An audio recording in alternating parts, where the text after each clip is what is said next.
jouer. Présentez-vous à votre voisin d'après en ayant une certaine avance. La personne que vous rencontrez, on a vu l'exemple de son ami par exemple qui n'a pas réagi à temps et la femme qui l'aimait a épousé quelqu'un d'autre. Voilà, donc quand vous aimez et que vous ne montrez pas, la personne ne peut pas deviner. Parce que ça reste dans votre cœur.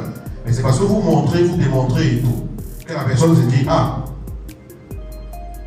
cette personne m'aime. Et lui, il a dit quelque chose de très intéressant tout à l'heure. On va voir au bon Dieu plus ce qui a été dit. Il a dit, si vous aimez une personne, il faut l'aimer comme vous aimez, comme vous aimez. Un truc comme ça. On dit souvent, ne fais pas aux autres ce que tu veux pas qu'on fasse. C'est l'avion. Quand on prend l'avion, quelqu'un peut s'intéresser à vous parce qu'en parlant, vous avez dit un truc qui lui a plu. Quelqu'un peut vous remarquer et puis dire waouh, il est beau ou elle est belle.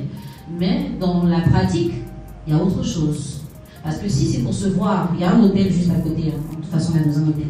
Si c'est pour se voir et après aller dormir là-bas, on n'a pas besoin de grand-chose. On a besoin de 2 corps qui vont se plaire. Mais si on veut vivre ensemble, on a besoin de plus que 2 corps. Avant de choisir quelqu'un, je disais qu'il faut connaître la personne, mais avant de chercher à connaître quelqu'un, il faut te connaître toi-même. Parce que si tu ne te connais pas, tu ne sais pas de quoi tu as besoin, tu ne sais pas de qui tu as besoin. Donc tu vas te mettre en couple avec n'importe qui.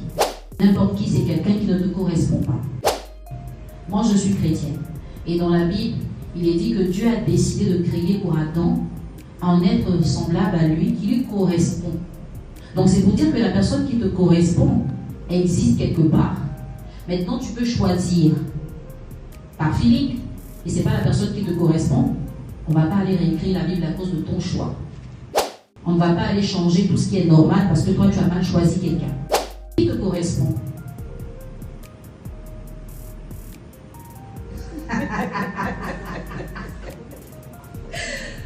Hasard. Qui te correspond? Tu ne sais pas.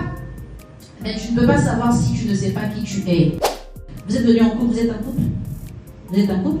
D'accord. Et c'est ce que je dis là, vous finissez d'écouter, vous vous rendez compte que vous ne vous correspondez pas. Si vous vous rendez compte que vous ne vous correspondez pas, c'est pas mauvais, on peut changer ça. Donc ne vous inquiétez pas. Pour savoir qui vous correspond, on doit se connaître. Donc se connaître, c'est nos qualités, nos défauts, notre vision et nos valeurs. Donc les qualités que tu as en tant qu'être humain ne vont jamais déranger un autre être humain. Mais ce qui pourrait déranger, ce sont tes défauts. Tu listes tes défauts en étant vrai. Ce n'est pas un concours de qui a plus de défauts que qui. C'est pour que tu fasses un bon choix. Donc, qui peut me donner un défaut? Qui là, rapidement? Un défaut? Ok, madame? C'est pas un défaut. Mais moi, je suis super casanière. C'est pas un défaut. On aime nos maisons. Ou bien, être casanier, c'est quand ça te fatigue, ça t'éloigne d'un épanouissement, que ça peut être un problème.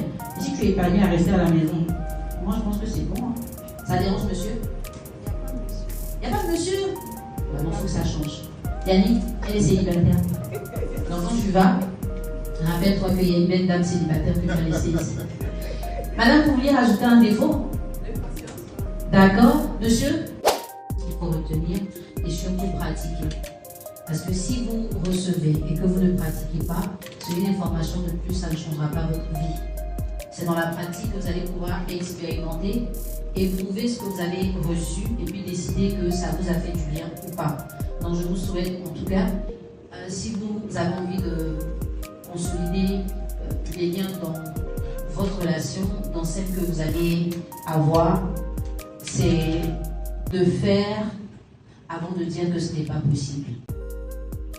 Il ne faut pas être négatif dès que ça commence. Il ne faut pas penser à comment ça va finir. Il faut penser à comment on peut grandir ensemble. Et puis, pouvoir se parler après pour dire on a commencé là, c'était difficile, mais on en est arrivé à un niveau. Parce que si on a envie de rester ensemble, on peut rester ensemble. Quand on n'a pas envie, on trouve des prétextes, on trouve des excuses. Mais si réellement vous pensez que vous n'êtes pas à votre place, ne restez pas là. Allez-y là où vous pensez que vous allez bien vous sentir. Merci.